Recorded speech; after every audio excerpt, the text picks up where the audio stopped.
আলাইকুম ওয়া রাহমাতুল্লাহি ওয়া বারাকাতুহু। আমি পীরজাদা মোহেবুল্লাহ হুসাইনি হরিণখোলা দরবার শরীফ থেকে। অনেক মানুষ বিভিন্নভাবে প্রশ্ন করছেন, সামনাসামনিও জানতে চাইছেন এবং ফোনেও জানতে চাইছেন। বিষয় হচ্ছে লক্ষ্মী ভাণ্ডার। এখন দেখুন, এটা যে এতটা বিতর্ক দানা বেঁধেছে মুসলিম সমাজে, সেটা আমি কখনো ভেবে উঠতে পারিনি। এটা একটা সরকারি প্রকল্প, কিন্তু সেটা নিয়ে যে একটা বিরূপ প্রতিক্রিয়া মুসলিম সমাজে তৈরি হয়েছে, এটা কখনো কল্পনা করতে পারিনি।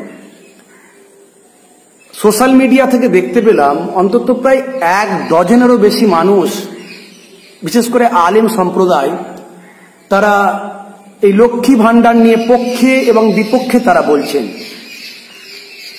কেউ বলছেন এটা একটা হিন্দু দেবীর নাম, ঠাকুরের নাম, কেউ বা সুদের কথা বলছেন। বিভিন্নজন বিভিন্ন মত পোষণ করছেন। কোরআন মাজিদে আল্লাহ রাব্বুল আলামিন বলেছেন, ফাসআলু আহলা যিকরি ইন কুনতুম লা তা'লামুন, যদি তোমরা না জেনে থাকো জাননেওয়ালাদের কাছে জেনে নাও। এখন যে বিষয়ে আমার জ্ঞান নেই সেই বিষয়ে আমার কথা না বলাটাই উচিত। ভেবেছিলাম এ বিষয়ে আমি মুখ খুলবো না, কোনো কথা বলবো না, কারণ ফতোয়ার ব্যাপারটা একেবারে মুফতিদের ব্যাপার। এ বিষয়ে অনেক গবেষণা করার ব্যাপার থাকে। মুফতিরা অনেক, আমাদের চোখে মনে হয় এটা কখনো চলবে না, কিন্তু মুফতিদের কাছে সেটা ফতোয়ায় জায়েজ হয়। এরকম অনেক পরিবেশ পরিস্থিতি ভাবনা চিন্তা করে, স্থান কাল পাত্র বিচার বিশ্লেষণ করে তারা ফতোয়া দিয়ে থাকেন, তাই তাদের মুফতি ডিগ্রি দেওয়া হয়। কিন্তু এখন তো আমাদের মুখের কোনো ব্যাপার নাই, যে যা খুশি আমরা সোশ্যাল মিডিয়ায় এসে বলতে পারি। আমি অনেক মুফতিদের সঙ্গে আলোচনা করে আজকে আপনাদের সামনে এসে উপস্থিত হয়েছি। দেখুন, এর সঙ্গে সঙ্গে আমি কিছু গবেষণা করার চেষ্টা করেছি। লক্ষ্মী শব্দের অর্থ কি?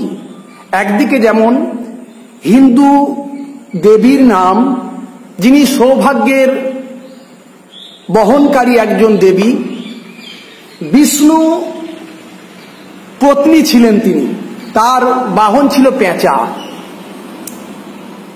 আবার যদি আপনি ডিকশনারি খোলেন, আপনার কাছে গুগল আছে, আপনি গুগলে গিয়ে সার্চ করুন যে লক্ষ্মী শব্দের অর্থ কি, দেখবেন 1 পাতা তার অর্থ বেরোবে।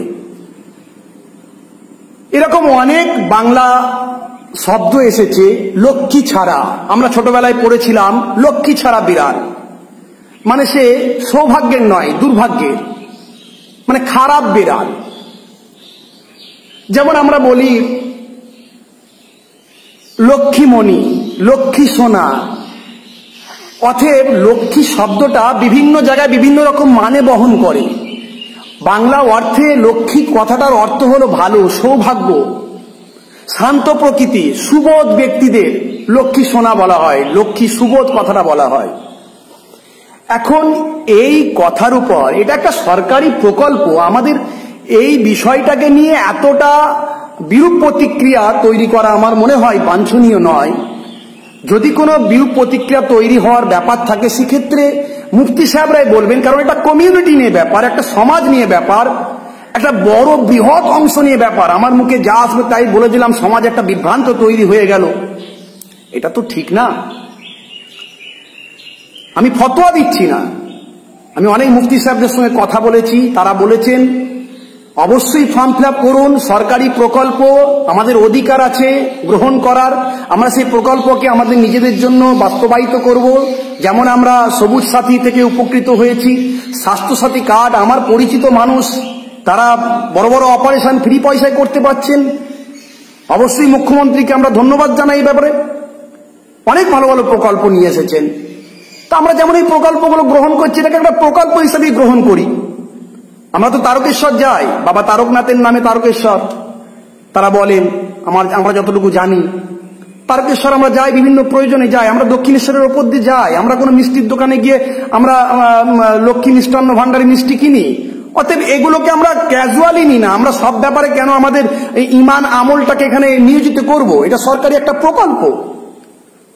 আমি মুফতি সাহেবের সঙ্গে কথা বলেছি, অনেক মুফতি সাহেবের সঙ্গে আলাপ করেছি। তা'মুরুনা বিল মারুফ ওয়া তানহাউনা আনিল মুনকার, ভালো কাজের আদেশ, খারাপ কাজের নিষেধ। আমরা করব, নিশ্চয় নিশ্চয় আমরা করব, কিন্তু সেটা যেন সমাজে বিরূপ প্রতিক্রিয়া তৈরি না হয় সেদিকে আমাদের লক্ষ্য রাখতে হবে। সমাজের মধ্যে এক শ্রেণীর মানুষ তারা বিভ্রান্তের মধ্যে পড়ে যাচ্ছেন, এটা তো ঠিক নয়। আসুন না আমরা সকল আলেম ওলামারা কোনো কিছু ব্যাপারে মুখ খোলার আগে আমরা একটু ভালো করে যাচাই বাছাই করি, আমরা আরো জ্ঞানীগুণী পণ্ডিতদের সঙ্গে একটু আলোচনা করি। এখন তো দেখতে পাচ্ছি ভাষা জ্ঞান যাদের ঠিক নাই, কথা বলতে পারে না ঠিক মতো, তারাও ফতোয়াবাজি করছে। ফতোয়া দিয়ে দিলেই তো হলো না, একটা মুসলিম সমাজে বিরূপ প্রতিক্রিয়া পড়ে, এগুলো আমাদের ভাবতে হবে। একটা সরকারি প্রকল্প, একটা মুসলিম সমাজের এখানে একটা নাম বদনাম সুনামের একটা ব্যাপার আছে, এগুলো আমাদের ভাবতে হবে। ইংরেজ আমলে আমরা দেখেছি এক শ্রেণীর আলেম তখন ফতোয়া দিতে শুরু করলেন যে ইংরেজি শেখা যাবে না, ইংরেজদের বিরুদ্ধে প্রতিবাদ জানাতে নাকি ইংরেজি শেখা যাবে না। আজকে তার আমরা কুফলটা বুঝতে পারছি। এক সময় সিপাহী বিদ্রোহের সময় তখন শুরু হলো এনফিল্ড রাইফেল, যে রাইফেলের টোটা নাকি শুকর আর গরুর চামড়া দিয়ে তৈরি ছিল। ব্যাস, হিন্দু মুসলমানের মধ্যে একটা বিভ্রান্ত তৈরি হলো, একটা অশান্তি তৈরি হয়ে গেল। তাহলে একটা সামান্য ব্যাপার নিয়ে একটা কত বড় জিনিস ঘটে যেতে পারে। সেগুলো থেকে আমাদের সচেতন থাকতে হবে, আমাদের সমাজকে বাঁচাতে হবে, সমাজকে সুন্দর পথে পরিচালিত করতে হবে, আমাদের এই দায়িত্বগুলো গ্রহণ করতে হবে। তার জায়গায় আমরা এত কিছু ঘটে যাচ্ছে সেই ব্যাপারে আমরা কোনো কিছু কথা বলি না, আর আমরা কোনো সরকারি প্রকল্প কিছু নিয়ে এটা নিয়ে ওটা নিয়ে আমরা না না না। আসুন আমরা অন্যায়ের বিরুদ্ধে প্রতিবাদ করি, আমরা প্রতিবাদ জানাই। ওই বাসন্তীর ওই ছেলেটাকে অন্যায়ভাবে যেভাবে হত্যা করা হয়েছে, সে দোষী কি দোষী নয় সেটা আদালতের ব্যাপার। তাকে যে নির্মমভাবে হত্যা করা হয়েছে, মাননীয় মুখ্যমন্ত্রীর কাছে এর প্রতিকার চাই, তার সঙ্গে সঙ্গে প্রতিকার চাই। আজকে আমরা দেখেছি পুলিশের চাকরির জন্য তারা ফর্ম ফিল আপ করেছিলেন, অ্যাডমিট পেয়েছিলেন, অ্যাডমিটে তাদের মুখমণ্ডল খোলা আছে, তারা মাথায় কাপড় দিয়ে তারা অ্যাডমিট চাইতে গিয়েছিলেন, তারা জানতে গিয়েছিলেন, তাই তাদের সঙ্গে খারাপ দুর্ব্যবহার করা হয়েছে। এর প্রতিকার আমরা চাই, আমরা এগুলো নিয়ে প্রতিবাদ করি, সম্মিলিত প্রতিবাদ করি অন্যায়ের বিরুদ্ধে। মাননীয় মুখ্যমন্ত্রী তিনি তো বলেছেন যে আমি সবাইয়ের সঙ্গে আছি, তারপরেও কিছু আমলা, কিছু চামচা, কিছু বদমাইশ তারা সবসময় বিভ্রান্ত পরিবেশ তৈরি করার চেষ্টা করছেন। আমরা এর তীব্র প্রতিবাদ করি, আমরা এর নিন্দা করি। আর আমরা যেগুলো জানি না সেগুলো জাননেওয়ালাদের কাছে ছেড়ে দিই, তারাই বলুন বিষয়গুলো, তারাই বিষয়গুলো নিয়ে ফতোয়া দিন, আমরা এটাই চাই। এতে আমাদের সমাজে আলেমদের মধ্যে বিভ্রান্ত তৈরি হবে না, এতে আমাদের সমাজের মধ্যে বিতৃষ্ণা একটা অশান্তির পরিবেশ তৈরি হবে না। তাই আমি সকলের কাছে অনুরোধ করব যে আজকে যে লক্ষ্মী ভান্ডার নিয়ে একটা বিতর্ক দানা বেঁধেছে, মুসলিম সমাজের মধ্যে একটা বিভ্রান্ত ছড়াচ্ছে। আপনি ডিকশনারি খুলুন, আমি পরিষ্কার দেখেছি ডিকশনারির মধ্যে এক পাতা সেখানে অর্থ দেওয়া হয়েছে, তার মধ্যে লক্ষ্মী ভান্ডারের অর্থ দেওয়া হয়েছে। কি বলা হয়েছে?